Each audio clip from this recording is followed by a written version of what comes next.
Hello and welcome to episode 45 of the DX Mentor, a conversation with Thomas, K4SWL. Thank you for joining us. I'm Bill, AJB. If this is the first time that you're joining us, welcome. We have a back catalog of over 40 episodes covering many aspects of DX in both podcast and YouTube format. Please check us out. If you're new to DXing, I would really recommend episode 1 as it was recorded with several world-class DXers. You'll get a feel of the excitement that goes with chasing DX, and I think you'll like it. Remember, if you do like what you find, please subscribe, like, and share. Our guest today is Thomas Witherspoon, K4SWL. Along with Joe, WAGEX, we will be discussing how chasing DX and Parks on the Air, or POTA, are similar and how they are different. In fact, there are so many similarities between the two that I'm ready to do both. We will discuss those similarities as well as highlight the differences. Thomas is an accomplished POTA operator, a great operator in general, and a terrific ambassador for ham radio. I'm even planning my first POTA attempt over the 4th of July, which is only a week away. Without any further delay, let's get started. So good evening and welcome to the latest edition of the DX Mentor. I'm Bill, AJB. And I'll tell you, we're excited tonight. It's going to be a hoot and a holler. I'm really ready to go get a cup of coffee or a beer and sit around the table. We're going to talk about POTA and DXpeditions. We're going to try to compare the two. I know very little about POTA, but what I've learned, I've seen some similarities. And we have the POTA guru with us, Thomas, K4SWL. But before we get there, we've got Joe, WAGEX, who's going to represent the DX side of the discussion. So Joe, go ahead. Well, thank you, Bill, and Thomas. Nice to see you. Thomas and I, we go way back together, so he's a good friend. But for those that don't know me and haven't seen our podcast before, I've been around for 53 years. Come up through the amateur radio ranks. Been a DXer pretty much from the get-go. When I got started on 6 meters as a technician, I just got hung up on DXing, and just about every day of my life, I have been on the radio, and I'm so grateful to amateur radio. I absolutely love this hobby. So Thomas, tell us a little something about you, buddy. Hey, okay, well, let's see. So I've been a licensed amateur radio operator since 1997. So I actually could join the Quarter Century Wireless Club if I wanted to. Forever, I was waiting for that time to happen. Haven't joined them yet. And I started out I got my Tech Plus license. So it was the novice and the technician license back in 97 when I lived in Athens, Ohio. And then like a year later got general and then eventually upgraded. I have spent most of my amateur radio career, though, operating in the field rather than the shack. I do a little bit of shack operating, but primarily in the field. So I love field work and QRP. So yeah. And if you recognize Thomas's voice, he is a regular now on the ham radio workbench. But we're not going to hold that against him tonight. We're going to carry on. Thomas, I noticed this QRPer.com website, and I'll have that in the show notes. And I did subscribe. Boy, it looks terrific. Can you tell us about it? Yeah, so I've had QRPer.com since about 2008. Been doing this for a little while.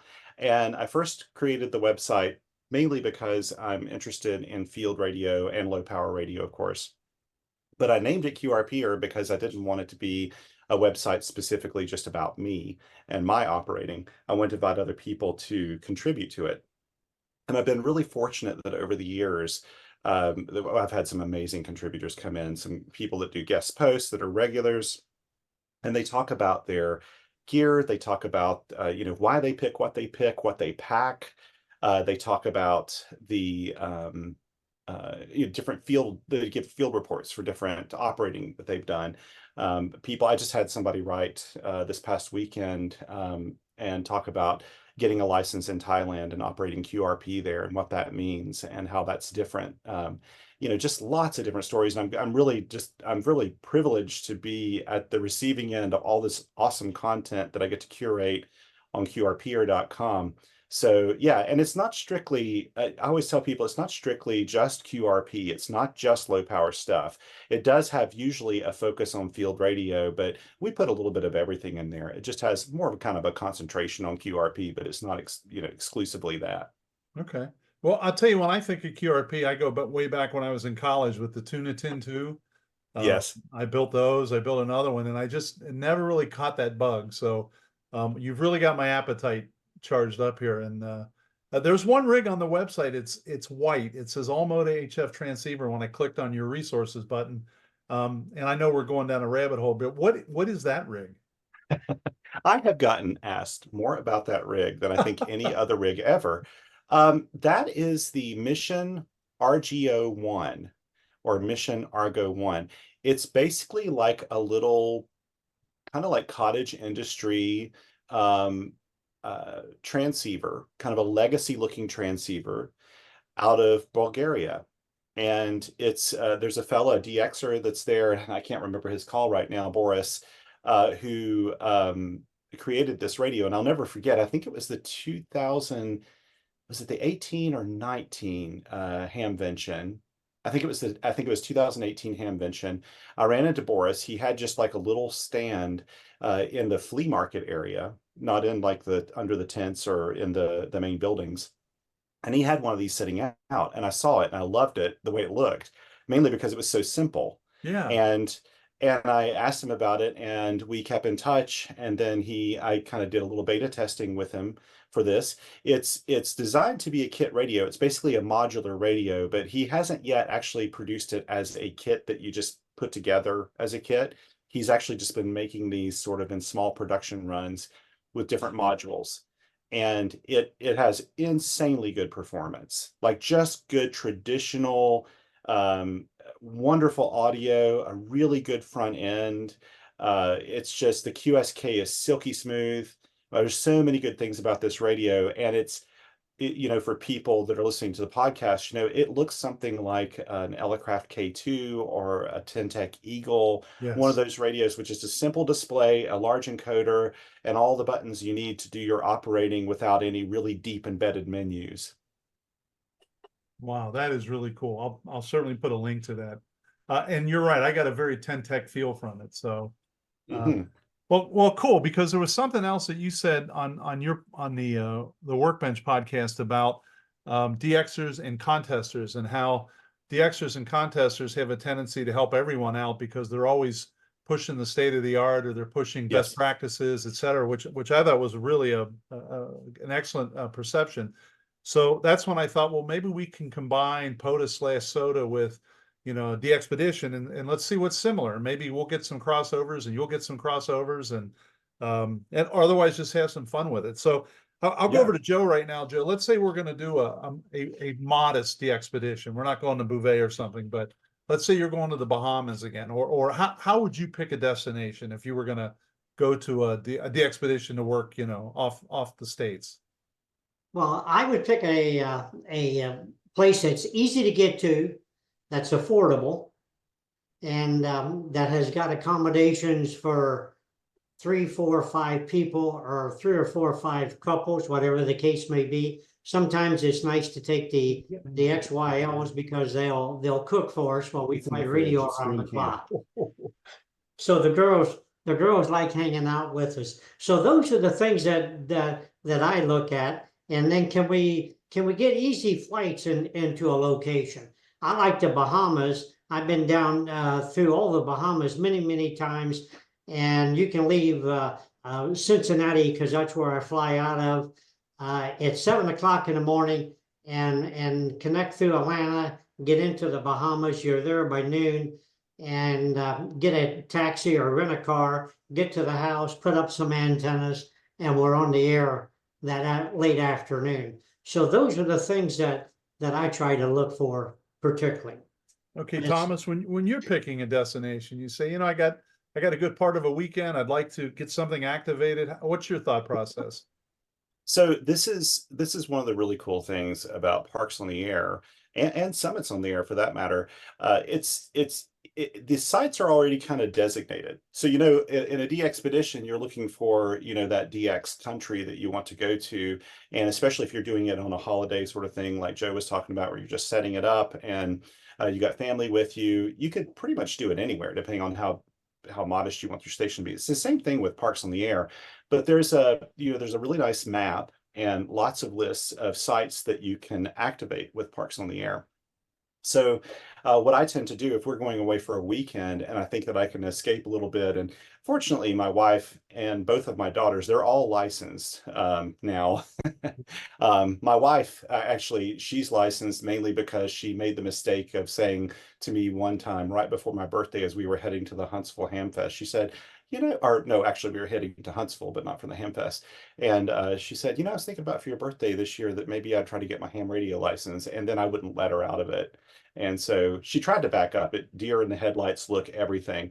But she did it. She got her license in just a couple of weeks because she's really smart. And but they like to go out with me, you know, to national state parks, places like that. We enjoy that sort of thing, camping and doing things. Summits on the Air is actually really interesting in that, you know, depending on where you live, I live in the mountains of North Carolina, which is the reason I have this really bad internet connection where I can't use a video all the time because we have bandwidth issues out here. But I am surrounded by lots and lots of mountains. So with SOTA, I can pick out a summit anywhere around here, or if I'm traveling somewhere, I can look on, there's a great website called SOTLAS, which is SOTL.AS, a wonderful resource, a mapping resource where you can look at your destination and see if there are summits there and read up on the notes about summit activators that have been there before you and what they've discovered, you know, how to stay on the trail, if the summit's accessible, you know, lots and lots of notes that you can dig up about that. Park sites are usually pretty routine because they usually have an entrance.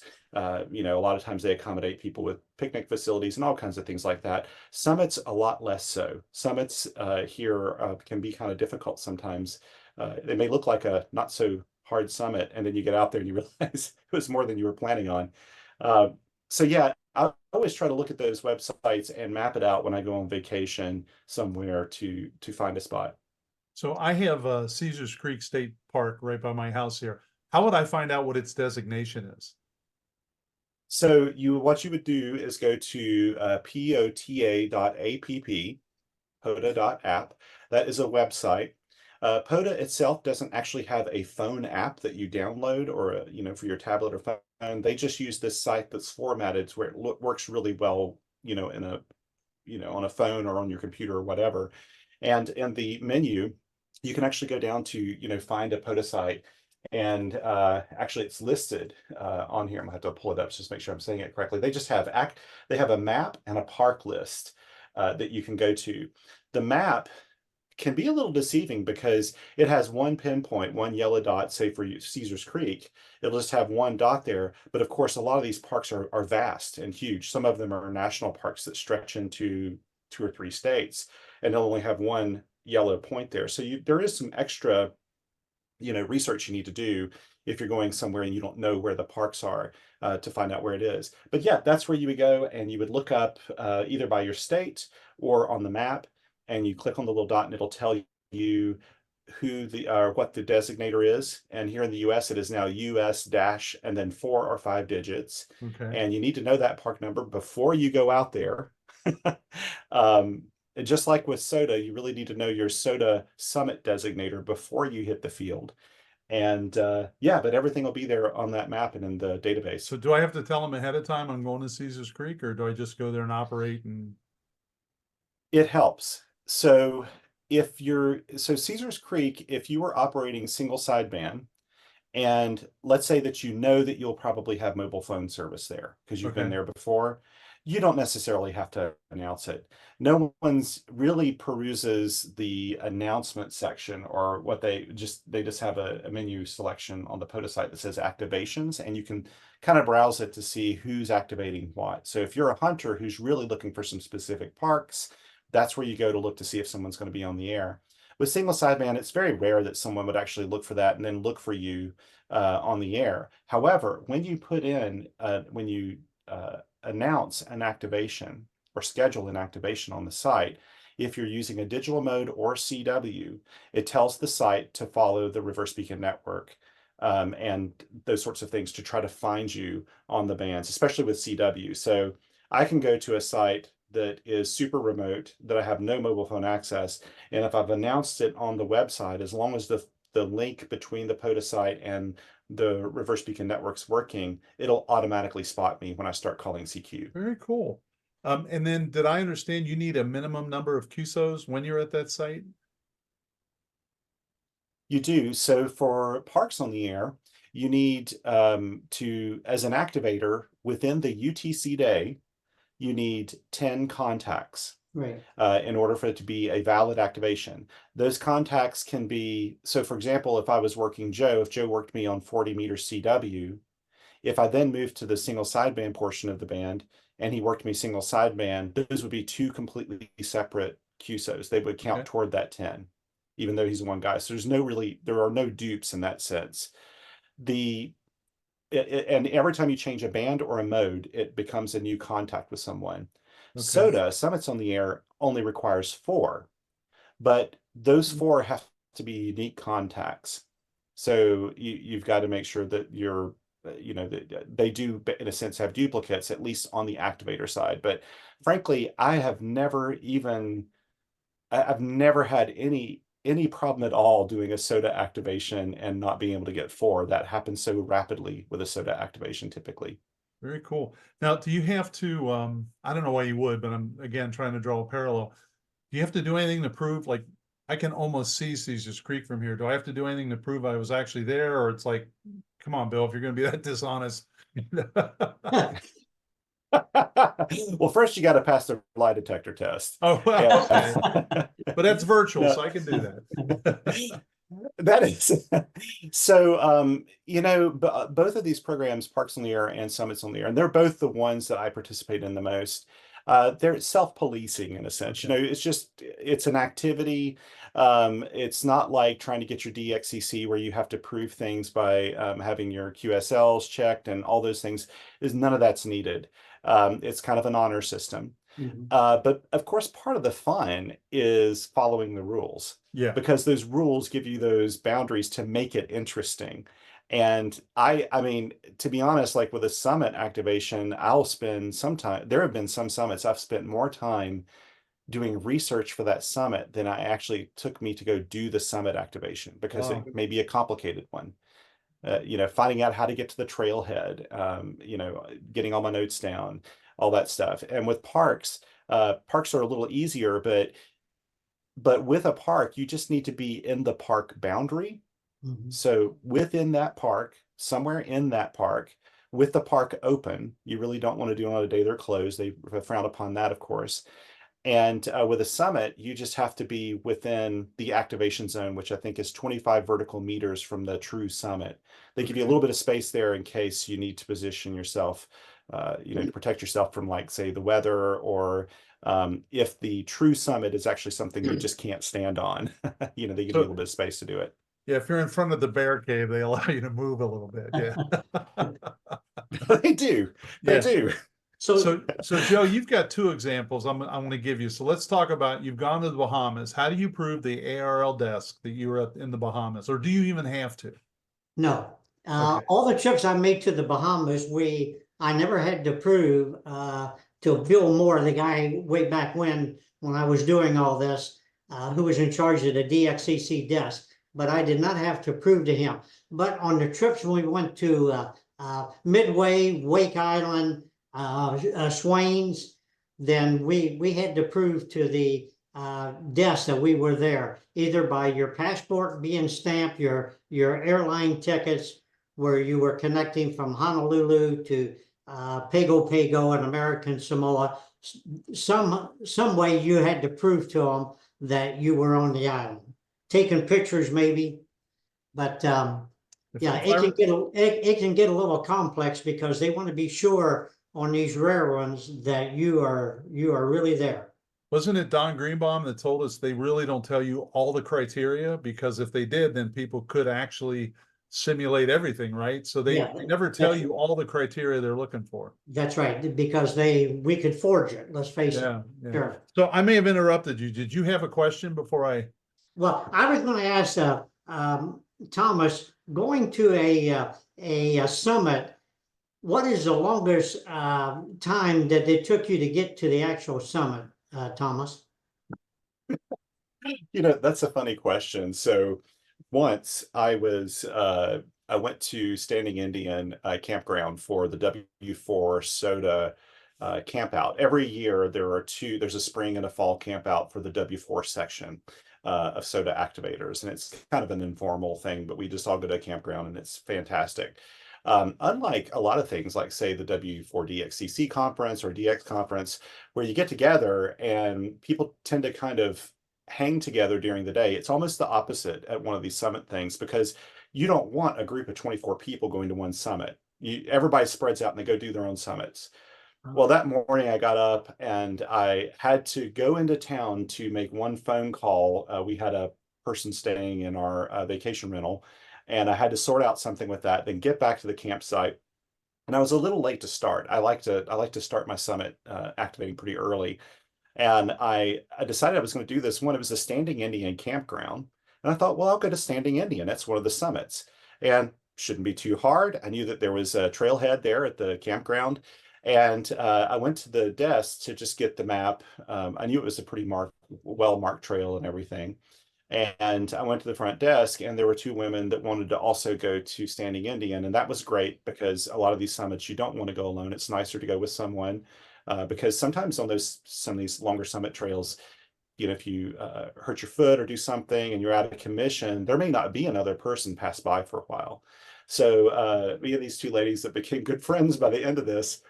We ended up taking a long route. We missed a turn and we ended up taking a really long route to Standing Indian.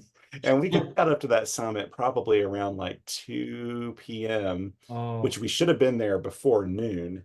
And we ended up doing like a little over 11-mile round trip. And I mean, like, this was not an easy summit. This is a lot of elevation change, a pretty challenging, summit trail to get up there. It was amazing. But then I got to the top and the Appalachian Trail actually goes across the summit. And it was this fall. So it was at the time of year that people were traveling north down south on the summit, that they're coming close to the end of their through hike of the AT. And there happened to be a lot of people up there. They started asking me questions when I was pulling out an antenna. And I was so involved with talking to them that I broke my antenna, which was a Chameleon tactical Delta loop, which I had picked one of my heaviest antennas that day, not knowing I was going to go on such a long hike. And I stuck one of the telescoping poles in the ground, thinking I was sticking a stake in the ground. Oh, When I was talking to people. And so I broke it, but my ATU saved the day. And like, I was thinking, how in the world is this thing going to work? It looked like a Frankenstein antenna when I was done with it. My very first contact with like 5 watts of power was Spain. And like, it just went on from there. And I got like my 4 contacts really quickly. We packed up and we got back right before sunset. And Wow. it was a little touch and go there. And because of that, I always say I made a mistake that morning with my pack. I had gathered the wrong things. And it was that hike that I have headlamps in every single pack I carry, because it would have been a really bad situation that day had I not had that. But there's my very long story about a very long hike, and I was exhausted after that. Well, I bet. I bet. So for both of you, you've decided to go to 2 places. And Thomas, for you, let's say it's a somewhat rare soda location. How do you get the word out ahead of, do you get the word out ahead of time?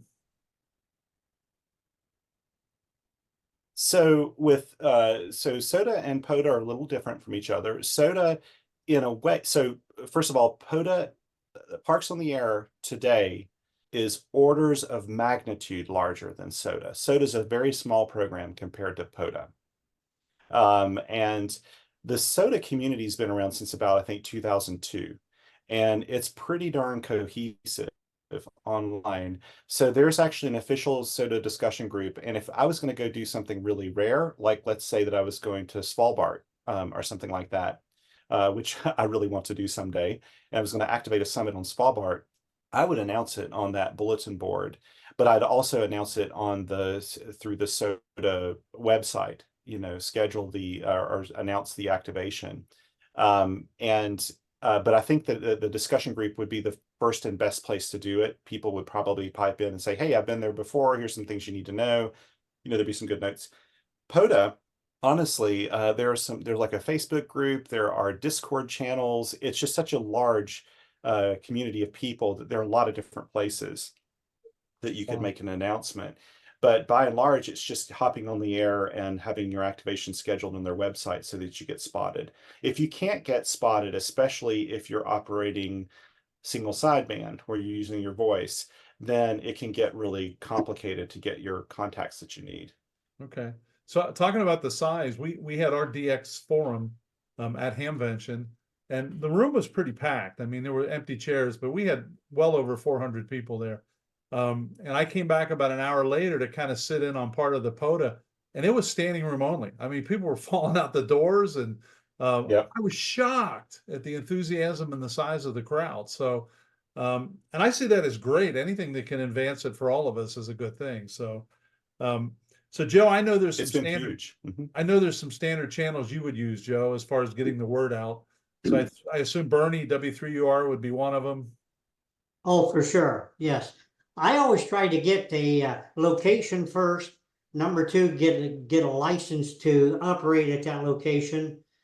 Get a place to stay. If it's an uninhabited island, all you need is a pitch a tent. But we try to get a place to stay, get our flights, and at this point we're ready to go public. And yes, number one would be W3UR. There's all kind of bulletins that can be published into, but Bernie is always my first choice. So the DXpeditions we've talked to, I'll move on to the next section. They always, like for right now, they're getting ready for oh my gosh, CY0. That's coming up as is that Roatan, or not Roatan. No, Sable, or why am I drawing a blank? CY0C. St. Paul. Yeah, St. Paul. St. That's Paul, coming, and sorry. they're already testing antennas and equipment. So did you go through all that like with Midway or with Swain's? Yes. So we would take, and I'm sure Thomas does the same thing, but on our big DXpeditions where we got 6 or 7 stations, we take every one of those stations, put them on the air. So we got the radio, the power supply, the amplifier. We test everything, and then everything is working fine. So then we would take this complete setup and put it in a Pelican case. And then when we get to the island, it should work. Because if it doesn't work at home, there's a good chance it's not going to work on the island. And so we go through all that with everything. The antennas the same way. We would put up all the antennas, verticals, dipoles, whatever. Lost my train of thought. But anyway, we would put all that together and test it and be sure. And the coax the same way. We would get coax, sometimes a mile worth of coax. We get it all cut up, put connectors on, and every one to be sure that it's all good coax, good standing weight. Do you want to share with Thomas your barrel connector story real quick? I know Sure. our listeners have heard it, but to me, it shows how the most detailed planning, and you can still be in big trouble. Yes, and I am a very detailed person, and how this got around me, I don't know. But anyway, we're going to Midway K4M several years ago, and we did exactly what I just talked about. We're on the island. We're running all this coax cable out, some of it 400 or 500 feet out, particularly on the 160 setup. And we did not have any barrel connectors, not a one. We had all these stations, 6 stations, all the cable laid out, and no barrel connectors. So as luck would have it, when we flew the Midway, the plane could not hold two of our people, 2 team members. So they stayed back in Honolulu. So when we missed the connectors, we called them and told them to go to every Radio Shack in Honolulu and buy every barrel connector they could buy. So these 2 guys did that. They rented a car. They went to all these Radio Shacks, and they came back in with a big bag of barrel connectors, and that was a lifesaver. I guess if that had Wow. not worked that way, we would have had to just strip that cable back and just twist it together. Wow. So Yeah. Thomas, I assume there's Wow. some preparation and tests when you go out as well. I mean, you don't just come home, put your kid away and grab it next time you go out, right? It's so funny because I was talking with my friend Eric WD8RIF. This has been a while back, but I was remembering that he and my buddy Mike K8RAT, they were the two people who really were there at the very beginning of my ham radio journey and had a lot to do with the fact that I'm a QRPer and a field radio person because they both were. And I remember when we used to go out and do these QRP contests in the field, they're almost always in the field. Um, we would spend like an hour just untangling the antenna. You know, like it looked like we were caught in a spider's web or something, and we were all out there just trying to untangle some big, wire antenna.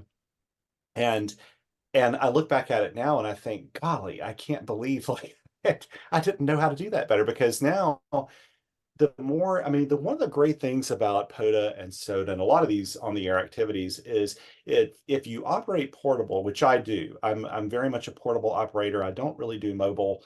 I don't have an issue at all with doing mobile. I think it's a really convenient way to do activations in the park system. You can't do that in the Summit system, but with the park systems, you can go mobile if you want to. But I find portable be so much fun because you literally create an entire station setup each and every time you go out. The antenna, the power supply, the radio, everything's there.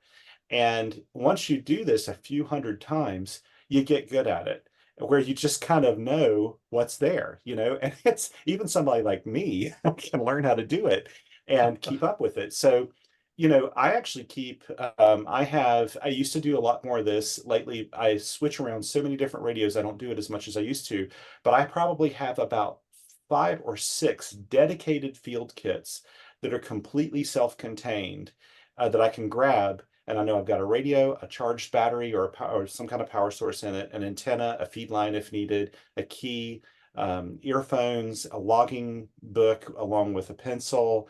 And because I live in Western North Carolina and we're blessed with tons of trees, I know that I can almost always use a tree to support my wire antenna. Mhm. So I actually keep a little throw line and throw weight in those packs too.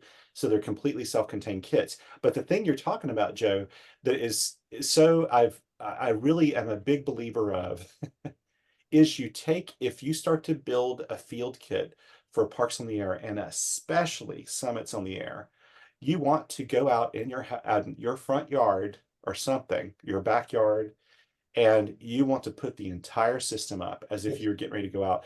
And people who don't do that regret it badly because you'll forget that connector. And the one adapter everybody forgets is an SO239 to BNC Yeah. Oh, because yeah. most QRP radios, most field radios use BNCs, Yeah. and some antennas don't. Um, and so it's like I know many an activation that's kind of been, if you've got a BNC connector and you've got a PL259, it's hard to marry those, in any kind of Yeah. elegant way in the field. Um, and so like to me, I get a real thrill out of it. And Joe, when we've been to like the W4DXCC conference, one of my very favorite things is to listen to people talk about the logistics of a DXpedition and how they packed for it, the gear they chose, why they chose that gear. Well, parks on the air and summits on the air are very much the same thing in that in just a smaller way, because you're usually a one-person show when you do this. So you need to make sure you've got everything with you. Sometimes with parks, you have the luxury of usually having a vehicle nearby because you're driving into the park with a vehicle. And I would say that, probably 90% of the park activations that are on the air are people that are either in their vehicle or they're pretty close to it. Sure. Summit activations are different. Some summit activations, you work really hard to get to that summit. The last thing you want is to get to the summit and not have a battery or an adapter, or you leave your antenna behind or something. And so you have to make sure that you've got that thing ready to go. And then another thing too, I'm a really big believer in arborist throw lines for trees. And I think that you just need to take that time when, say, like your wife and kids are doing something different, maybe they're out in town shopping or something. That's when you go in your yard and you get that arborist throw line out and you learn how to use it. You don't want people watching you. Of course, that'll mess it up, and that they'll get too much video footage and photographs to use on you later. But like you only need like 12 tries and then you'll be really good at it. It's not hard to do, and it works really well. So yeah, there's some skill involved with that antenna deployment thing. So Wow. Thomas, when you go out on your summit trips, I know on our D expeditions on the big ones, we will take at least one complete extra station in case one fails. We can open another Pelican box and we got a complete station. So when you do summits, do you take any extra equipment or just what it takes to be on the air? That is a really good question, Joe, because those two things are at odds with each other. Summit activators, by and large, start out with just whatever radio they have. That's how they should start out. Just whatever radio you got that you take to the field and you pack it in a pack and you go to a summit. You can start with smaller summits, less challenging summits. And that's easy to find through the SOTA network. You can kind of tell reading the notes if it's an easy summit or a difficult summit. The longer you do it, the longer your hikes are, the quicker you're going to start jettisoning things that you don't need. And that's one of the reasons why in the SOTA system, it's much more heavily a CW operator thing. And it's just because the CW gear can be so tiny and so small, yet so effective and so lightweight, because you're always trying to find something that's lightweight. And I have on the important summits, I just really needed to get, I really didn't want to screw it up. I have taken an extra radio with me. And I have a couple of go-tos for that. One is my MTR3B. It's a mountain topper radio. That thing operates on a 9-volt battery, like that you can just buy at a grocery store, 9-volt battery. Wow. And you can Really? you could probably do 2 complete activations on one 9-volt battery. Like in receive, it uses something like 16 milliamps. It's just nothing, and so I actually have 2 of those radios. And if I were doing a super important summit and the hike wasn't crazy, then I'm probably going to take that extra one. It'll add a few extra ounces to my weight, but I would probably do that. Antennas are kind of the same thing. I can tell if an antenna is going to be robust. I'll take an extra adapter, sometimes a little, just enough of a repair thing that I could repair something in the field if I needed to. I haven't actually done a SOTA. I'd like someday, probably when we're empty nesters or something and I have time. I'd really like to do a multi-day SOTA camping trip where I'm hiking and doing SOTA summits. And there's some really cool ones that you can do around here. And in those cases, I probably would only use one radio, but I'd probably have a few extra little supplies to do some field repair work if needed. If I were to lose an antenna in a tree or break it or do something, because you don't want to have to, But most SOTA activators will not have a complete extra kit. Now for POTA, for example, this morning I did an activation and I had a whole separate radio kit I could have pulled out if mine didn't work. Wow. Yeah. So this may be a silly question, but if I have my FT857 in the car and I have a trunk mounted, ATS 120 antenna, can I just pull into the park and operate from the car? And is that legit? 100%. Okay. Yeah, in the park system, that is completely legit. And I would say that a lot of the really active activators, the leaders on the leaderboard, a lot of them use mobile activations because it doesn't matter what the weather is. You can just pull in, you can get your 10, and you can move on to the next site if you're doing a big rove. Now, of course, summits are different. We do have drive-up summits. There are lots of them out there. And I always try to tell people this because if they've got limited mobility or something like that, summits typically aren't as accessible as parks. Parks are way, way, way more accessible. Some of them are even designed around people with disabilities and things. So there's like picnic tables you can use in parking areas and everything. But summits less so. However, there are drive-up summits where you go up to the summit and you can literally park your car on the summit. You know, a lot of cell phone tower sites and, you know, they're just places around where you can do this. But you absolutely cannot use a mobile setup. And in fact, you can't use your car to support the antenna in any way. You have to, your car can be right next to you, but you can't use it in any way, shape, or form to support your antenna. It has to be completely portable for Okay. SOTA. Wow. So, Thomas, on your antenna, uh, tell us about your antenna and or antennas, and do you have a tuner? So, tell us how you set that all up. So that's, you know, I use a wide range of antennas. With summits on the air, I tend it. So, oh gosh, there's this, I've got a lot of radios and it's embarrassing how many radios I have. I told my wife it's a good thing that my website's not called contesting.com, because I would like spend hundreds of $1,000s, you know, just to have contest grade gear but QRP radios tend to be pretty inexpensive, a lot of little CW ones and stuff. So I've got a bazillion little radios. But like, you know, one of my go-to radios and one that I can't recommend enough is the Elecraft KX2, because you've got a really good battery in there. You can charge it internally now, and it has a killer ATU. And if I'm going to a summit or a park and I don't know what to expect, and I know that I may have to think on my feet with it, that is the radio I grab, because I could almost tune up anything with it and get on the air. It kind of does everything. See, Joe, he has the advantage. He can buy a KX2 and bring it home and say, honey, this is for you, but I'm going to use it. That's right. Yeah, Yeah, she now can we see know through why. that pretty quickly.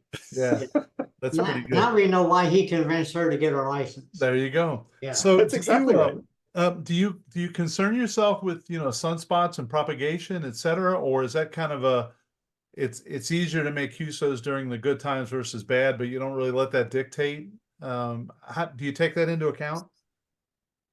Yeah, so that's actually kind of a part of Joe's question there. Like if this morning I wasn't sure what the weather or what the space weather was going to be like, and I really wanted to, I'm testing a new radio, the Xiegu or Xiegu X6200, which is that Chinese manufacturer, Xiegu or Xiegu. I call it Xiegu.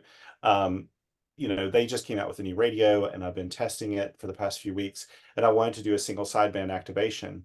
So I wasn't sure what propagation was going to be like. So I used a 40-meter end-fed half wave. I really do love, end-fed half waves must be the most popular wire antenna for both POTA and SOTA, because they work really well. They're very effective, and this is the most important part to me, is they're very forgiving. They don't have a high Q. So like if I've been on summits before where there just weren't trees and I just took my 20-meter end-fed half wave and laid it across some shrubs on the summit and was able to do I didn't have too high of an SWR, even though it wasn't deployed perfectly, and it still works. Mhm.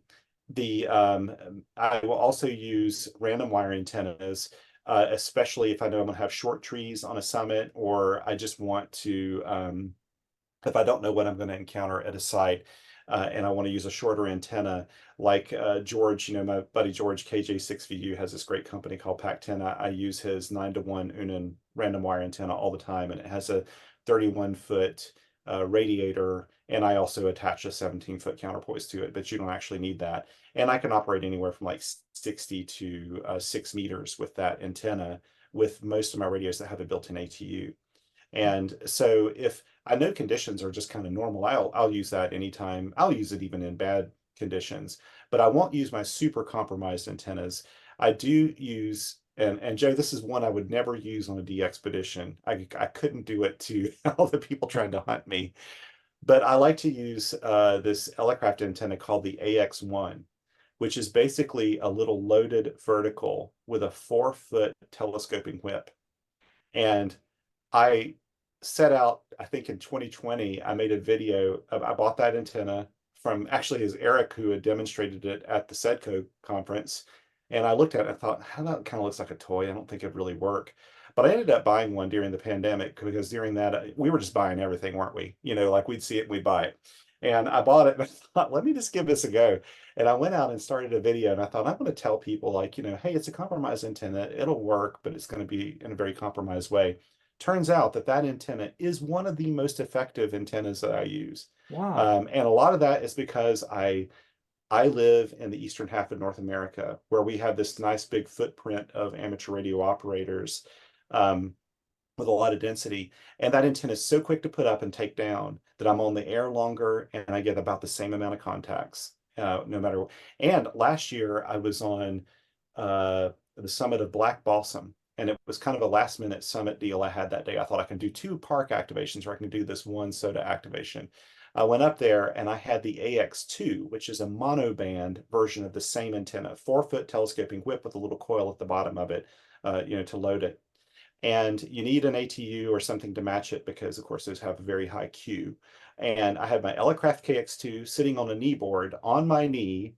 I'm sitting in a little camping chair on this summit with this 4-foot antenna.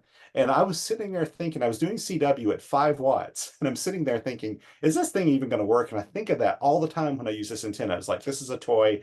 It's not going to work. Wow. I worked the best DX I have ever worked in the field with that antenna that day. I worked a guy on Java Island in Indonesia with Really? 5 watts and a 4-foot whip antenna on that summit. And it was like pretty extraordinary. And it was long path too at that time of day. It was actually a long path contact. And so I think a lot of the times, and this is a really cool thing, just like you get to experience, Joe, on your DXpeditions, it's like you're on a little mini DXpedition because you are the DX. People are listening to you, and that definitely helps when you're working stations. But I think I probably got us off your topic of what you're asking, No, but no. I don't pay attention to space weather too Yes. much. I have to admit that lately it has been challenging. There have been days when things are so disturbed that you can go out and just work forever to get your 10 contacts for a Right. park activation. Summit activations, I feel like you are at a kind of good sort of point to make DX and just other contacts on a summit. That group is a little more aggressive about hunting and chasing as well. And so I've never had an issue at all with the summit. I don't care. I think I could use a dummy load on a summit and I'd still make my 4 contacts. With parks, there have been days when it's been a struggle to get 10 lately. Now, there are so many hunters out there now that most of the time it's a very quick procedure. I can get my 10 contacts usually in 10 minutes or less on CW. There are just so many hunters out there, no matter what, even if the space weather's not wonderful. So if I have over time worked, I'll work POTA stations now and then just to give them QSOs. But once I guess register with POTA.app, my calls show up and I start getting credit for those already. Yeah, so this is the really cool thing about POTA and a difference with SOTA. With POTA, if you start chasing or hunting other activators when they're out there, which is a great thing to do, especially if you're trying to build your CW skills, it's a nice formulaic thing, sort of like a DXpedition or even a contest exchange. Very formulaic, very easy to do. You just have to be able to recognize your own call sign, and the speed's usually around 18 to 20 words per minute in CW. But it doesn't matter what mode you're using. If you work someone, as long as they submit their logs, then that counts towards you. So there have been people that have contacted me that have hunted POTA parks for a year and finally decided to sign up for an account on the POTA website just so they could get a little more information. And they'd find that they had already gotten like a whole load of awards Wow. for things that they had won. So The is POTA it, site, oh, go ahead. I was gonna say, is it an annual? So it starts over at the end of each calendar year, or is it a Nope. cumulative? It's cumulative for Okay, most of it. cool. Some of the leaderboards, people pay attention to who's kind of the leader for that year. But it's not, POTA is very careful to not be a contest because we're in the WARC bands, we're kind of everywhere. They don't want to be a contest. So they don't do a lot of things that contesters do. They don't do a lot of things DXpeditions do, like they don't work split, which we may talk about at some point. But so they're kind of careful of that. I would say though that when you are operating, I'm losing my train of thought now, Joe. I think whatever you had spread to me, but but I think that when you are operating, you you have to be as an activator in POTA, you have to be aware that the hunter relies on you completely for the logging. So as some activators will go out and they'll only get like 3 contacts, and they'll think, I don't even want to submit this because it'll show up in my logs as having an invalid park activation, not a full valid activation. You should always submit your logs because the hunter on the other end really may want that park. Now, the SOTA side is completely different. They require that chasers, they call them chasers in the SOTA system, they have to actually log those chases for them to count. So you have to sign up for, a free account with the SOTA website, and then you have to log those chase logs. You have to submit those, which is easy to do. But that is a big difference between POTA and SOTA. You could chase SOTA all day long and it'll never count if you don't log them. Okay. I noticed on your webpage you have the picture of literally of a notebook with various frequencies and signal reports and calls. Is that how you log? Yes. And then who do you submit that to? Is that LoTW or is it POTA.app or both?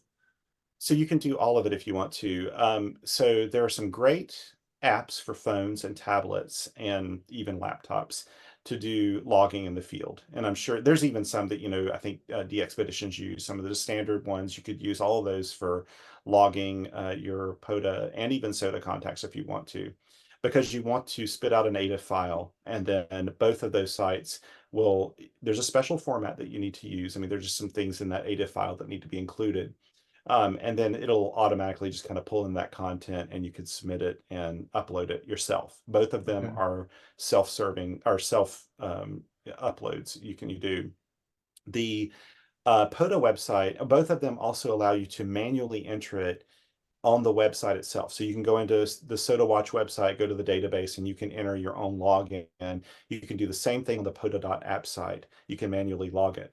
Me, in the field, up until this year, I always logged on both paper and on my phone or a tablet or something like that. I would do both of them.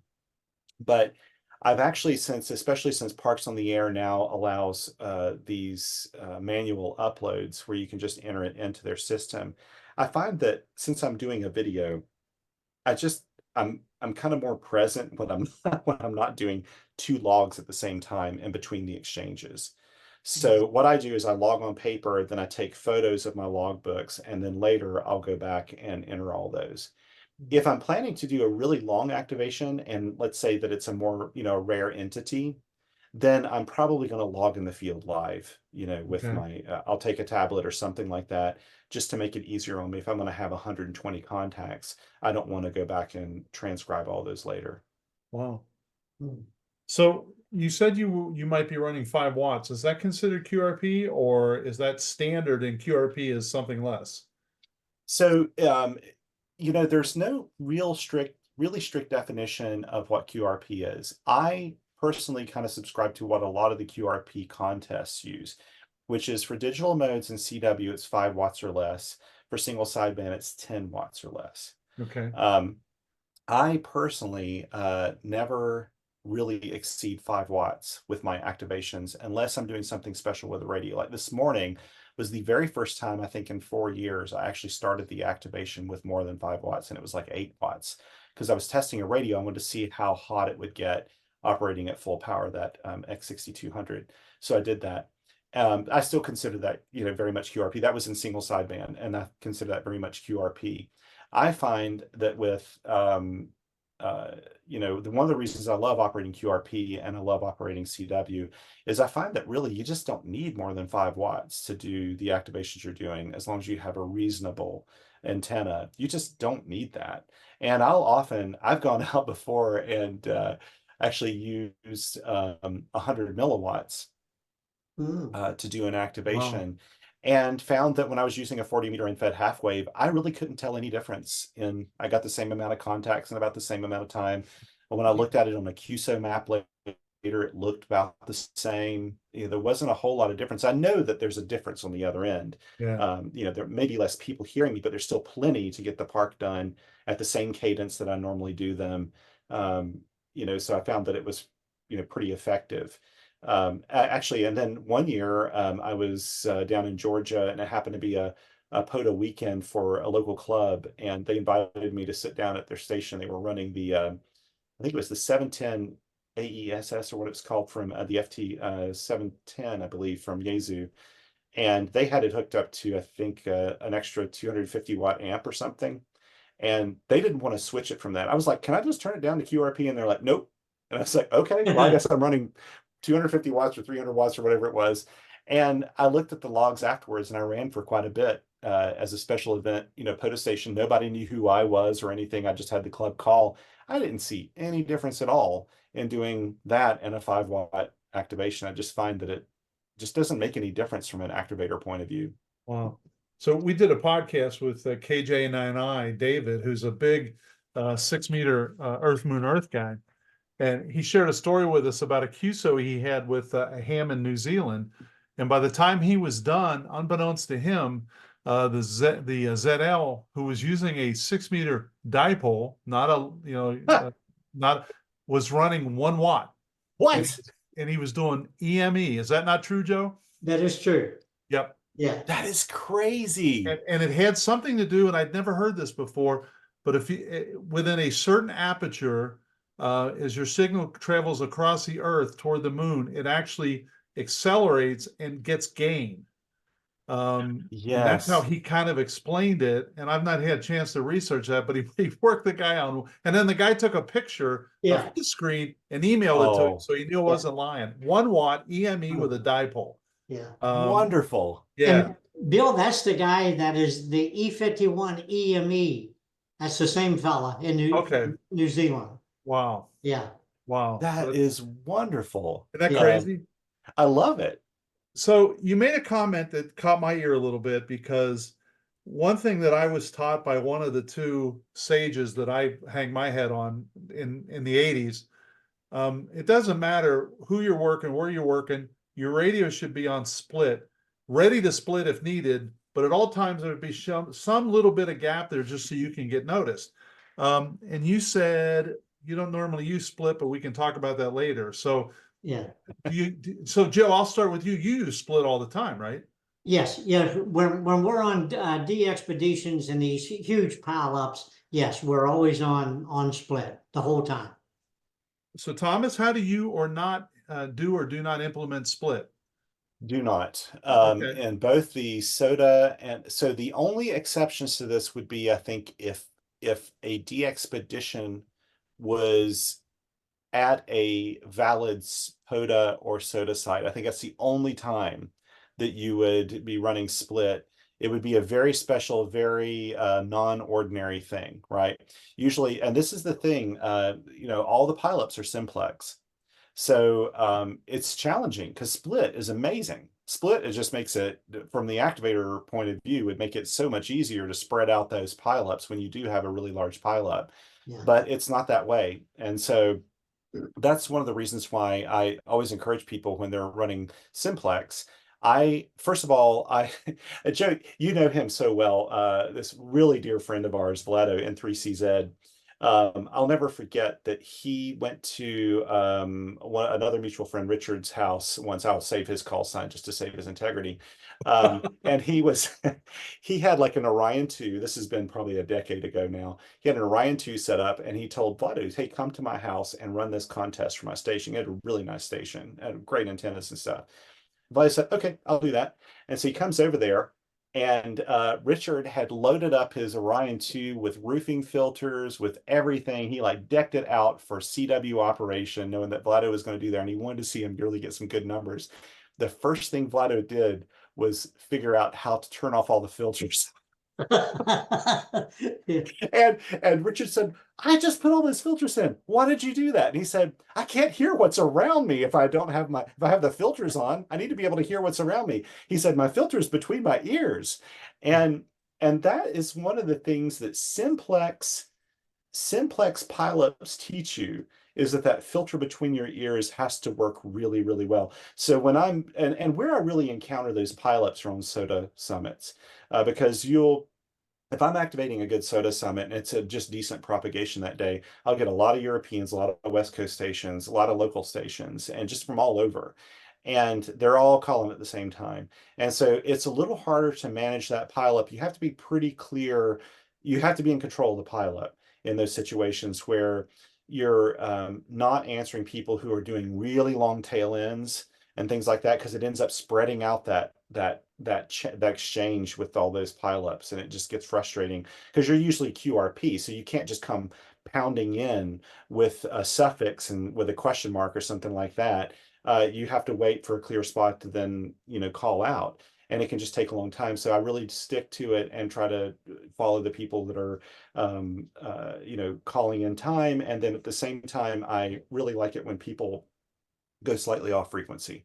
Okay. And that's the reason I keep my filter really wide, is especially in CW and in SSB, as long as they're within your filter bandwidth, you'll be able to hear them at a different tone level, and you can just pick them out of the pileup so much easier that way. I have worked 2-watt stations against 100-watt stations. I could hear the 2-watt station better because they were up like 0.2 kilohertz or like 0.1 kilohertz or something like that. It just changes their tone enough that they kind of punch through. Wow. And so it does take it's just not convention to use split. I think myself, and this is just me talking here, but I really do think they don't run split because they, again, they're trying to separate themselves from being like a something that's just going to take over the bands. Yeah. Because right now there are so many POTA operators out there that a lot of people that are used to having their nets and things like that, they get a little frustrated. Just this morning, I was doing an activation and I was 2 kilohertz away from a net that was starting up like in 5 minutes, and the guy came on frequency and asked me to move, and of course I agreed to do it. I don't want to be in the way of a net. I'm not going to be that guy. But like that's, there's so many POTA activators out there now that it's hard to find a clear spot if you're doing single sideband.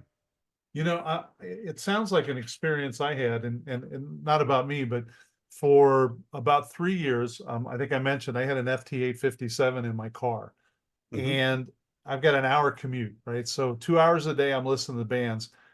I think that had more impact on me being a better operator than and what it caused you to do. You're in the car, right? So you don't have a big ground plane. And I used to joke with people, well, I'd work you better as soon as I started heading north on I-75,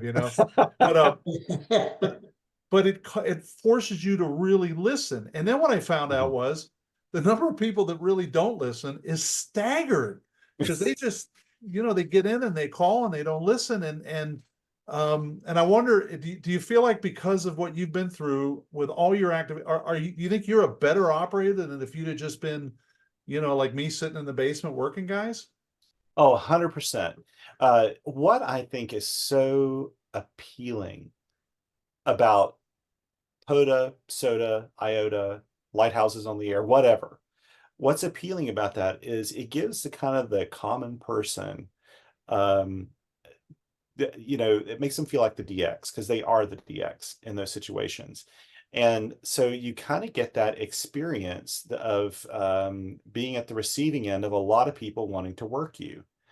And I've found, in fact, what I've been finding lately, because I started doing CW in July of 2020. Now, I knew CW before then, but it's mainly just me rag chewing with my friends and things like that at, a decent speed, not very fast. I was never a very good CW operator. I was intimidated about copying on the air and doing CW, where I would be kind of the DX. And turns out I shouldn't have been fearing it. It really isn't all that hard. If I can do it, anybody can do it. But I said when I first started doing CW, like I think it was in July of 2020 when I did my first CW POTA activation, I was like, I'm still going to do single sideband, when I do this.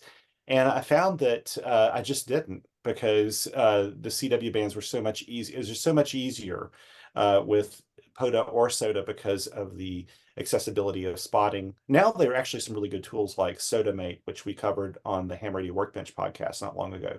Really fascinating, really cool ways that you can spot yourself in remote areas, even if you're doing single sideband. But basically, there are so many advantages to CW, and the bands were less crowded. There's more space, and and it just worked better, it's more effective. So I started using it, that I don't use a single sideband like I used to. And even this morning when I was operating single sideband, I realized that my ears aren't as good as they used to be for single sideband because I'm not doing it as often as I used to with POTA, and especially national parks on the air. I did it exclusively with national parks on the air. And so I actually think that you need to be on the receiving end of any modes you normally work. And Joe, I don't know, like when you go to the expedition, do you kind of stick with one mode yourself, or do you do multiple modes? Usually, I was always sideband because I was a better operator doing sideband, and I could really pick those. And not bragging, but I was also younger then, and I could pick those guys right out of the mud. Yeah. Now on sideband, if he's S9, I can't hardly understand him. You know, it's fun. It's funny though, Joe, like, because I remember I had a friend over at the house back when I did a lot more sideband. This has been like probably 15 years ago, but he was over and I was doing a rag chew with my friends up in Ohio, and it was in the summer, and it was a lot of that summer QRN, you know, just all the static crashes and stuff. And they were weak. We were all running probably 5 watts. And we were doing just like a little sked and single sideband. And I looked at my buddy and I was like, don't they sound like a great bunch of guys? And he said, I couldn't even tell that you were talking to people. Like, I couldn't hear them on the other end. And it's true, your ear just gets better at it. The more you do it, you can pick stuff out. It's like that with any mode that you're operating. And I could understand where a DXpedition, to me, when I hear the pileups, and I'm listening to the pileups, even if it's in split, I mean, it's kind of mind blowing how it all just sounds like this big garbled mess, but you'll hear people pick out call signs. You're like, how did they do that? You know? Just Yeah. a wall. So But- there's another story that I love Joe to tell, and Thomas, I think you'll appreciate it, because we were talking about, you really do have to listen to the operators. And Joe, you want to tell about James Brooks? Yes. So years ago when Scarborough came on, and it was a new one for me. So we was on 20 meters, 14,200, and I'm just calling and calling. He was listening. He was transmitting on 195, listening 200 to 220 probably. And I'm in the pile up and just calling this guy. And talking about Bill's always saying, listen, listen, listen, and that is just so true. So I'm calling, but I stopped and occasionally I would listen like everyone, and he says 257, and I said to myself, well, that's funny. That operator said 257, so I go up to band to 257, gave one call, and worked this guy on Scarborough Reef for a brand new country. Wow. So it's just unbelievable that we keep telling people, listen, listen to the operator. And that is just so true. And we was talking about sideband, and I said, now I can't hear near as well, picking those calls out. And it's the old story, you either use it or lose it. Yeah. And I think that's true in any mode that you're doing. It is. I think that your ear just gets, I think our ears and our eyes there's so much of that that's actually happening in our brain. I learned that about vision. I read a book once about vision, and by I guess you'd say like a developmental ophthalmologist or something. And it was a really fascinating book. But basically what I learned in that book is your eyes have so little to do with your vision, because you can have some pretty profound issues, physical issues with your eyes, and your brain compensates for it in a way where it'll just kind of work around all those things. And the same thing with your hearing and with your just interpretation, because there's a difference between hearing and listening. And you're right. You hear like a skilled single sideband operator, and it just sounds like a wall of garbage coming at them. And they'll pick out a call sign they don't need a question mark. They don't need anything. They'll just pick out a call sign from it. And I found that in CW, people have asked me, because sometimes I always publish I publish probably 80% or so of all of my activations. I make a little video, and these are real-time, real-life videos, so there's no edits in them or anything. I just go out, turn on the I just turn on the camera and let it roll. People see all the warts and everything. I don't have an outtakes reel because it's kind of built in. And you know, like I'll go through there and well, actually one of the things that happens is I'll have people say they'll send me a comment and they're like, how did you hear that call? You know, when that call Yeah. was coming in or whatever. And a lot of it's just because I let my mind just relax. I try not to overthink it. And I think I did this because I don't know if any of you guys speak another language, but like when I kind of learned French through an intensive course that I took in college, and then I just went and lived in France, and I completely immersed myself. And I found that in the beginning, my brain hurt at the end of the day. I didn't even know your brain could hurt, but it hurt. Like, I was like, oh my God, I'm so tired. And I just like fall asleep. And I found that I was like kind of working too hard when I was talking to people to think. And I found kind of funny enough that if I went out with some friends and had a couple of beers and was speaking French, it got easier and easier, just like with bowling. I don't know how beer does that with bowling, but it does it with bowling too. It's the shoes. It is, but I think it just takes like a little layer of like that kind of concern away Yep. to where you just let your brain relax. Yep. And I find that in CW pileups and single sideband pileups, if I just go out and just kind of just not think about any one thing and just listen, just as at the whole, my brain will pick out the stuff in between. Is that how you do it, Joe? Like, how is it for you when you do a single sideband pileup? I'm curious. I don't know, it just comes natural. And I know on most good sidebands operator, if we hear a call X-ray, for example, Yeah. and we heard that guy say X-ray, but that's the only thing we heard in that pileup, then we'll stay there till hell freezes over till we work that guy with that X-ray in the call, because we definitely heard that. Yeah. And most good sideband operators will do that. Talking about the brain, it's funny how the brain works, because just the other day, I'm going to have a brain operation, because just the other day my wife told me, she says, I think you've lost your mind. So I'm going to get a new brain, I think. Wow, I may have to get a new co-host then. Or Janet. Oh, so Thomas, I have two questions. One is Mhm. from an operating standpoint, there's three things I like to do if I'm trying to work Joe when he's in the Bahamas or somewhere.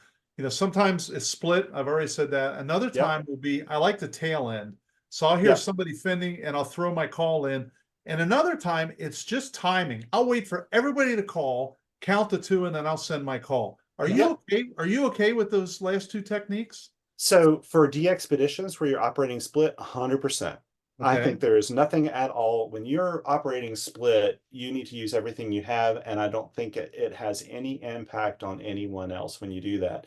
With simplex, it's just a little touchier because everybody's sharing the same resource there. And so that's the only time when I won't do it. Now, I actually think, so the two things I always tell QRPers when it doesn't matter what mode they're using other than, you know, digital's a little different, but if it's single sideband or CW, I'll tell them to vary their frequency slightly. With CW, like I said, some people will use like an XIT function or something on their radio where they are still kind of listening to, you know, the DX or the other station, you know, where they are.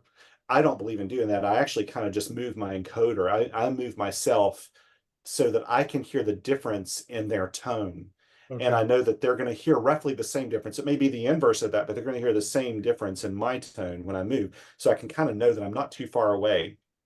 So I'll move off frequency slightly and I'll give my call. With single sideband, I always tell people to do the um, X-Wing fighter pilot sound. If you've ever watched Star Wars, you know, the X-Wing fighter pilots, they all have this single sideband sound that's not quite on frequency. Yes, that's right. You know, and I actually know more about that now. It's really funny. I have another blog called the SWLing Post. I've also had as long as I've had QRP, or it focuses kind of on the world of shortwave radio listening. And I remember, and it actually has a massive following. And I think it's just mainly because it's like kind of the last man standing sort of thing. There just aren't a whole lot of other active shortwave Yeah. radio websites. And it's probably 6, 7, 8 years ago now. You know, I'm a Star Wars. I love Star Wars. I love all kinds of science fiction. And I remember when The Force Awakens came out in the theater, whatever year that was, it was probably like 2016 or 17 or something.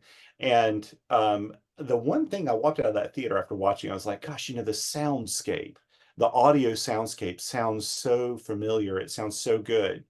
And I wrote a post on my website saying, you know, I just got back from this, and it was reminding me that in The Empire Strikes Back, that there is a scene when they do the Battle of Hoth scene on that icy planet, that you hear a shortwave time station, and it was actually CHU in Canada, and that was used as a clip to sound kind of like radar or something, and I recognized it, and I kind of just wrote it out there, and I was like, I wonder if the sound designer for Star Wars is into shortwave radio or ham radio or whatever. And then like the next day I get this message. She's like, "Hi, Thomas," as in the email. It's like, "Hi, Thomas. My name's Ben Burt, and I'm the sound designer for Star Wars." And I was like, "What?" And turns out that, you know, all those sounds from Star Wars, you know, he was really inspired by his grandfather, who was a professor at OSU. And he was a ham radio operator. And as a kid, he would listen to the band and all the noises on the band. And that had a huge influence. There's so much HF noises and sound clips in Star Wars. But back to, sorry, that was a little bit of a rabbit hole, but That's you know, all right. the Ham Radio Workbench podcast, this would go on for another 20 minutes. But basically, you want that sound that way, because it's just like when you're using compression and some of these other tools to make your single sideband punch through a bit. When you move slightly off frequency with single sideband, it'll make your voice punch through a little bit. You'll sound different from everybody else. So, you know, that's why I always try to tell people, whether you're going QRP, especially if you're hunting and chasing things, QRP, whatever it is, move slightly off frequency, and also vary your speed. And so tail ending, I don't really believe in tail ending in the sense that you wait for the pileup to die, then you send your call sign. I don't really consider that tail ending No. so much. That's just like being annoying. Yeah. But like, I do believe in varying your, especially with CW, I believe in varying your speed, because you can slow down a bit more, like 2, 3, 4 words per minute slower than everybody else. That doesn't really extend things very much. Or speed up. It'll be 2 words per minute, 3 words per minute, 4 minutes per minute faster. And you'd be really surprised. I can tell you from an activator standpoint, I hear those stations much easier, like because they're not at the same speed. But in a pileup, and when you have a pileup on simplex and everybody's zero beating you with their modern transceivers that can do that so easily, it literally sounds like one continuous tone, and that's all it sounds like, and you can't hear anything. So It's hard to work a heterodyne, isn't it? Yeah. it is. It is. So you've actually added one more question to my list. Oh, no. Are you familiar with the series Firefly? Yes, I am. Is that not the best series? I loved it. I wish it had been more than one season. I know. Well, but they're having there's another discussion about reboot because Disney has just purchased the rights. oh, wow. But that's a whole different, I could talk to you about that all night. But the other question I had was, a couple years ago, I got 160 meter vertical up in the backyard, and I had worked CQ Worldwide in October, and I had worked CQ Worldwide in November, CW and then sideband. And in the middle of December, I worked the 160 meter contest. And what jumped out to me, the difference was, on the other two, if you take a little too long to send or confirm a call, I mean, these guys are moving on to the next guy, because I guess AJB is going to make the difference between them finish first and fifth, right? Yep. In the 160 meter contest, I had guys that would stop and say, "I've never worked you. What are you running? You sound great. You didn't sound great. Have you tried?" I was shocked at how nice people were, how gentlemanly were, and they all exchanged QSL cards. Do you have that kind of camaraderie with the POTA folks? Yeah, and I find that actually that is one of the things I love about single sideband, is you kind of have that space to add a little bit extra to what you're doing. With CW just takes a little bit longer because, in POTA, the fastest I ever hear an activation go is usually like somewhere between 20 and 22 words per minute. They never do them at some super speed like a contest station or something, or a DXpedition for that matter, because there's not that kind of rush on time. normally. So people kind of are more relaxed about it. In CW, we add little extra things in when we know people or whatever, we'll add little things in. But with single sideband, I'll often, like this morning, I was saying something like, hey, I'm out here early this morning beating the heat. I hope you do well. Stay cool today. And, we'll move off. And there is that sense of community. And I knew that from the very early days of Parks on the Air, where there were way fewer hunters out there. You got to know all of the hunters to the point that, like, I remember when I was activating, my buddy Eric and I both would say, I haven't heard from so-and-so in a while. Like they haven't hunted us in a while, and we're in two different regions, but we still both were in the footprint of this other person. And we would kind of notice that because there was such a sense of community. And I do think that is one of the really strong suits for these field activities. And in fact, they kind of spring up these regional communities too, because you'll have people to get together. SOTA has a very, very strong community as well, and it's very international. POTA has become very international recently. There is also another program called Worldwide Flora and Fauna that's been around much longer, but it didn't quite get the traction that POTA has, especially here in the States. And now POTA's spread out really kind of globally. And I find that camaraderie and overall kindness kind of is in there. But I love that it's kind of funny. 160 has that reputation, doesn't it? That Yeah, it does. Yep. it's just a more kind of people are just kind of kind on that band when you're doing anything on that band. Yeah, they're no less competitive. I think they understand that kind of antenna and patience requires a little bit of a different attitude. That's all. Yeah. Joe, go ahead. Well, they're real gentlemen and ladies Mm-hmm. on 160. Yeah. Yep. So Yep. Thomas, do you ever think about going out and activate during like a state QSO party? Yes. Okay. In fact, I have done that before for the North Carolina QSO party. I also activate. In fact, Vlado and I will probably do this weekend because neither one of us have. He's got a lot going on. He's got somebody visiting from out of town right now and everything. We haven't had a chance to really think about field day too much with going with a club and doing something. So we'll probably go out in the field and do our own POTA activation that's combined with field day. Very cool.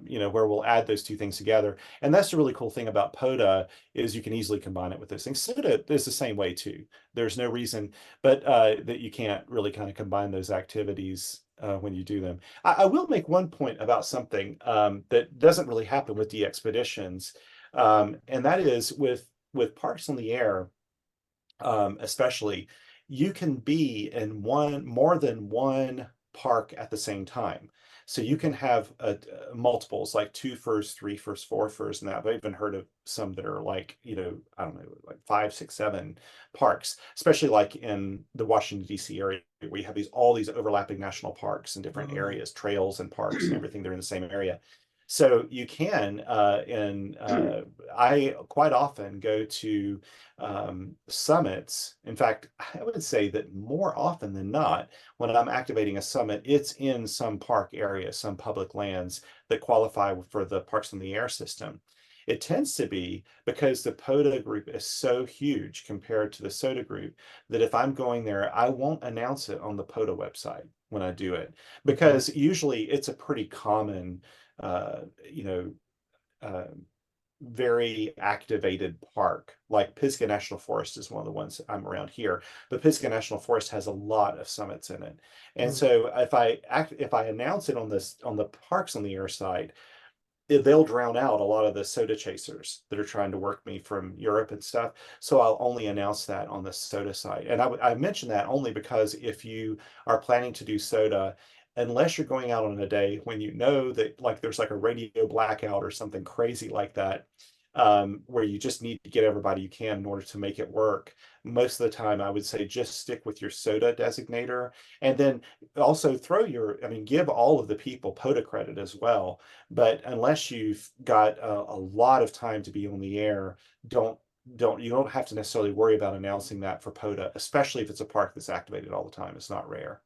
Well, I have noticed how popular it must be getting, and I didn't mean rude to look away, but I looked up. There's a current DXpedition that's now QRV from the Malaysian island of Sabah, and then it's going to go to Sarawak 9 Mike 1 Zulu. And Yeah. for one of the first times, they're listing their IOTA and their POTA designations. Yeah. Right. So obviously it's becoming worldwide, which is really, really cool. Yeah. Joe, did I miss anything? No, sir. I'll go back to Thomas's other comment because I always chuckle. This, I guess, I don't know why it strikes me funny, but when I do listen to your other podcast, I've got about an acre of ground here that I have to cut every week. And I know by the time you get around to ask George what's on his workbench, if I'm not out of the front yard, I'm behind. So, my God.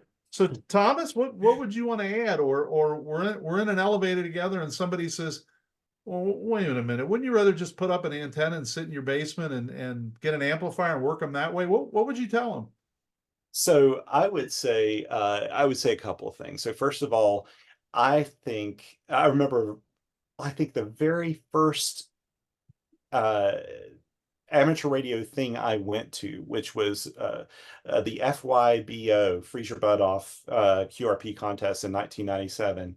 When I met Eric WD at RIF and my buddy Mike K8RAT, I remember Mike looking at me and he said, Tommy, he's always called me Tommy.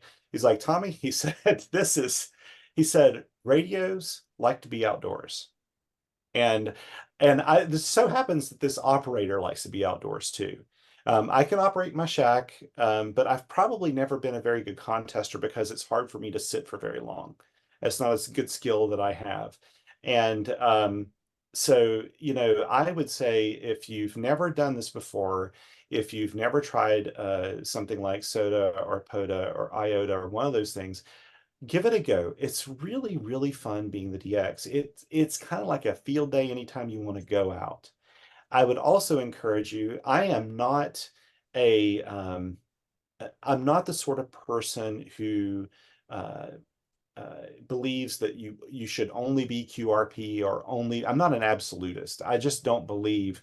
I think that amateur radio is best played when you just try anything and everything that gets your interest. I don't care what mode it is, what power you're using, what you're attempting. Right now, I'm trying to help my daughter build an EME station, a QRP EME station. It's funny you were mentioning that earlier. And it's way outside my comfort zone, but I love it for that reason. And we'll probably be operating QRP, which is like 200 watts of power or something like that. And I don't believe that amateur radio should be looked at that way. I think that we should always give things a go. And if you've never given QRP a go, give it a try. Try operating with less power.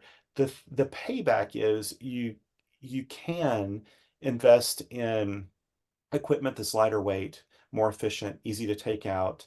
And it can also have these skills that can carry over into your DXpeditions, into contesting. Some of the really good contesters and DXers I know like to dabble in QRP. In fact, I remember our local club, the DXCC, that has a lot of mutual friends here that Joe and I have.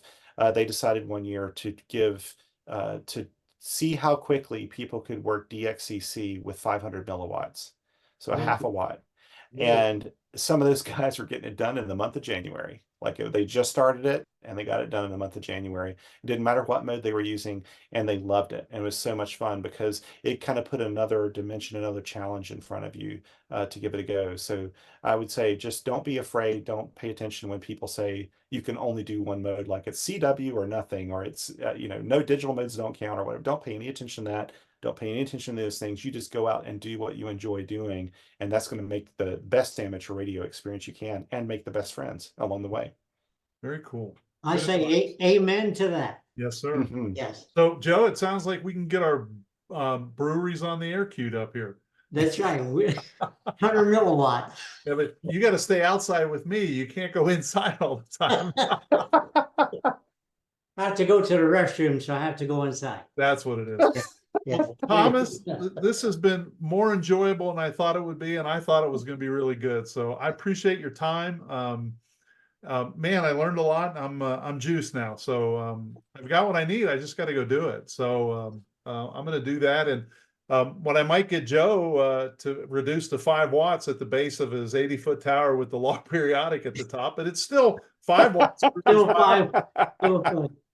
Yeah, Thomas, thanks a million, buddy, for coming along with us tonight. This has been fun. I Oh, told yeah. Bill that it would be. I says, I know this guy and it's going to be fun. So thank you very much for your time, and tell your wife we appreciate her getting you away from the kitchen table.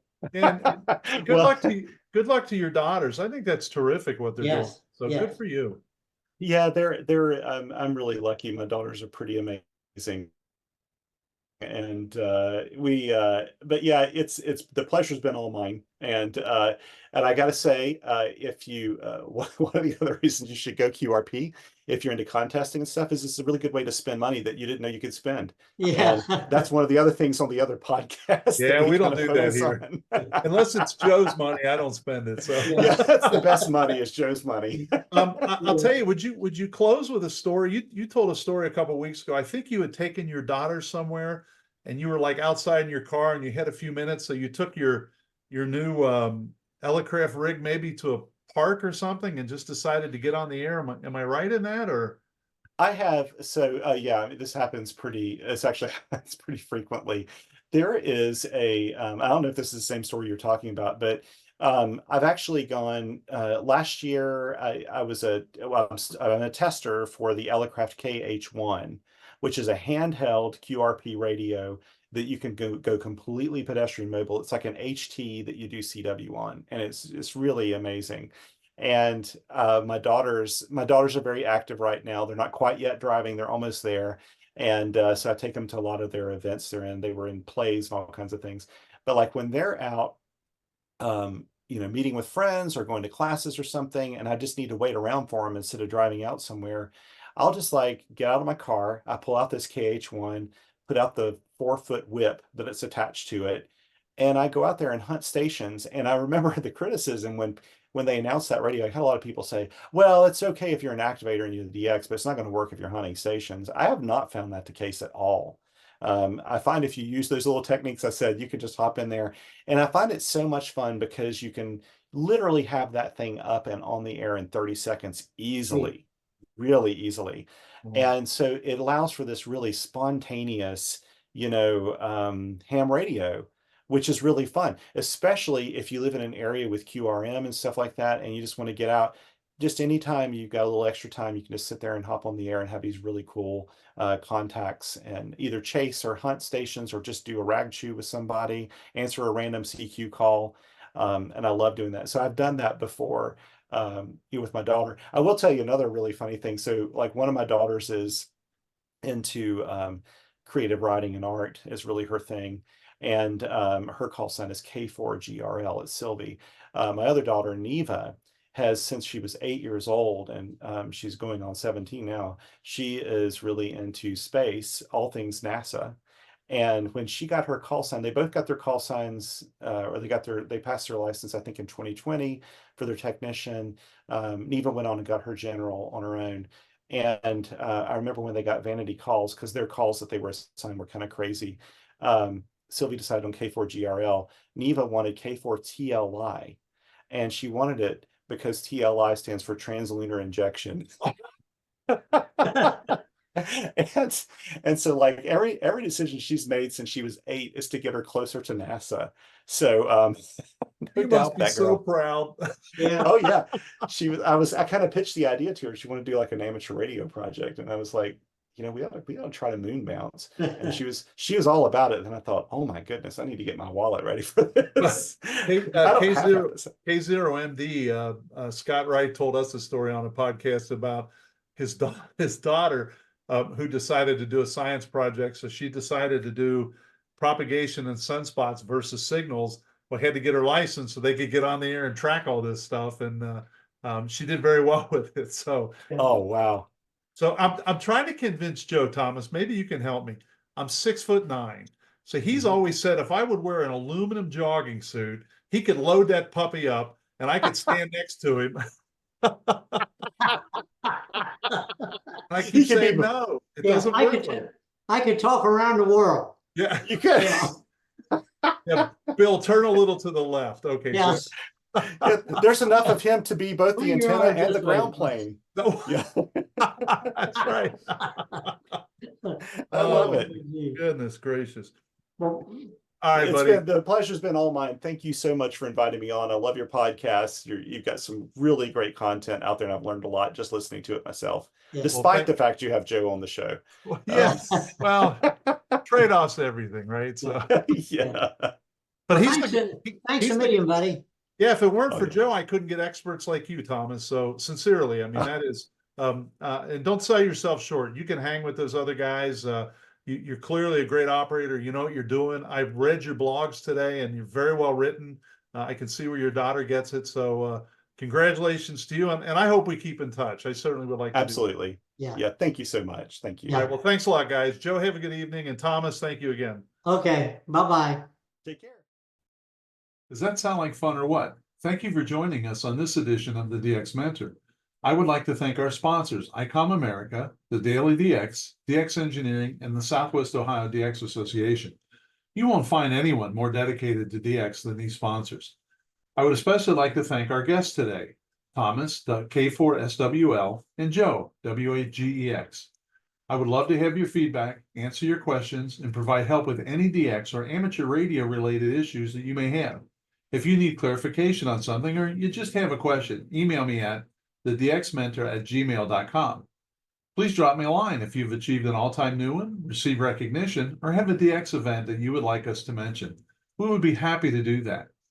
If you're enjoying these DX Mentor episodes, please hit the subscribe button. You can also click like if you found this one particularly interesting, and remember to share. If you don't want to subscribe and you have a particular reason, please drop me a note and let me know why. I just want to get better. 7-3s for this episode, and thanks to my ex-YL Karen for her love and support. I'll see you in the Pileups.